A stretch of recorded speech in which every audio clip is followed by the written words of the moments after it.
কবি সুকুমার রায়ের লেখা কবিতা রামগরুরের ছানা। রামগরুরের ছানা, হাসতে তাদের মানা। হাসির কথা শুনলে বলে হাসবো, না না না না, সদাই মরে তাসে, ওই বুঝি কেউ হাসে। এক চোখে তাই মিটমিটিয়ে তাকাই আশেপাশে।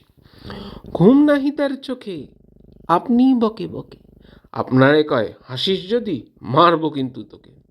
যায় না বনের কাছে কিংবা গাছে গাছে, দক্ষিণ হাওয়ার সুশ্রীতে হাসিয়ে ফেলে পাছে। স্বস্তি নেই মনে, মেঘের কোণে কোণে হাসির বাষ্প উঠছে পেঁপে, কান পেতে তাই শোনেন। ঝোপের ধারে ধারে রাতের অন্ধকারে, জোনাক জলে আলোর তালে হাসির ঠারে ঠারে। হাসতে হাসতে যারা হচ্ছে কেবল সারা, রামগরুরের লাগছে ব্যথা, বুঝছে নাকি তারা? রামগরুরের বাসা ধমক দিয়ে ঠাসা, হাসির হাওয়া বন্ধ সেতায়, নিঃশেষ সেতায় হাসা।